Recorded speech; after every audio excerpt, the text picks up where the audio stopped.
Engineers, engineers অর্থ হচ্ছে উদ্ভাবন কৌশল বা বিচক্ষণ। বিচক্ষণ ব্যক্তিকে আমরা ইনজেনিয়াস বলবো।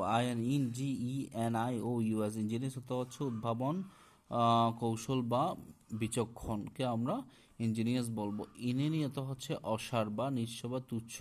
তাহলে ইঞ্জিনিয়াসের বিপরীত শব্দ হচ্ছে ইনকম্পিটেন্ট হবে। ইনকম্পিটেন্ট অর্থ হচ্ছে অদক্ষ। I hope to must, I hope you must have that, তাহলে হচ্ছে এখানে রিয়ালাইজ হবে। নাও দ্যাট দ্য ফেলিওরস আর the stepping stones of success. তুমি নিশ্চয়ই এখন রিয়েলাইজেশন করতে পারছো, মানে ব্যর্থতা হচ্ছে সফলতার চাবিকাঠি। The manager threatened to resign because all his proposal were turn down. Turn down মানে হচ্ছে আমরা জানি TURNED, টার্ন ডাউন তো হচ্ছে বাতিল হয়ে যাওয়া।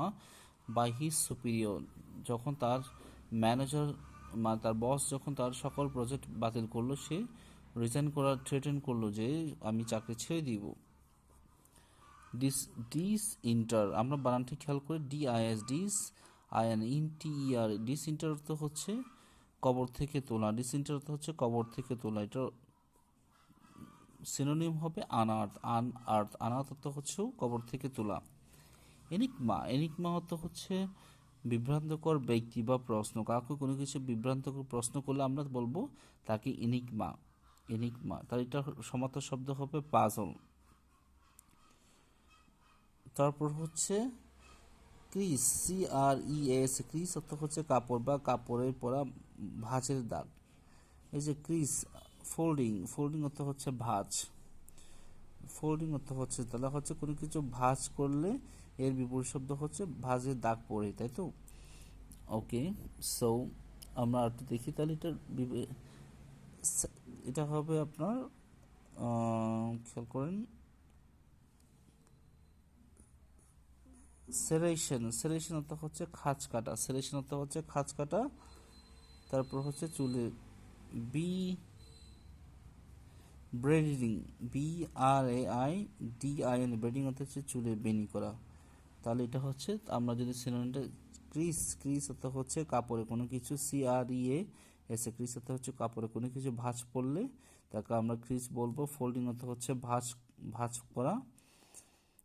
সেরেশন অর্থ হচ্ছে আপনার খাঁজ কাটা। ব্রেডিং অর্থ হচ্ছে আপনার চুলে বেনি করা। স্টেয়ার অর্থ হচ্ছে অদ্ভুতভাবে একদিকে তাকিয়ে থাকা। গ্লেজ, অদ্ভুতভাবে তাকিয়ে থাকা। এটা হচ্ছে অ্যান্সার হবে গ্লুপ। গ্লুপ অর্থ হচ্ছে গ্লুপ অর্থ হচ্ছে গলার্ধকরণ করা। সিপ অর্থ হচ্ছে এক চুমুক। তার মানে হচ্ছে এটা হচ্ছে বিপরীত শব্দটা আমরা খেয়াল করব। স্টেয়ার অর্থ হচ্ছে আপনার স্থির দিকে তাকিয়ে থাকে। স্টেয়ার অর্থ হচ্ছে স্থির দিকে, মানে একদম কোনো কিছু চোখ লড়াচড়া নেই, এক নাগালে তাকানো। আর গ্লেজ অর্থ হচ্ছে এক পলক তাকানো, বিপরীত শব্দ। আর হচ্ছে গ্লুপ, গ্লুপ অর্থ হচ্ছে আপনার পেট ভরে মানে খাওয়া বা গলার্ধকরণ করা। এটা সিপ মানে হচ্ছে একবার খাওয়া, মানে একটু চুমু দেওয়া। ধন্যবাদ।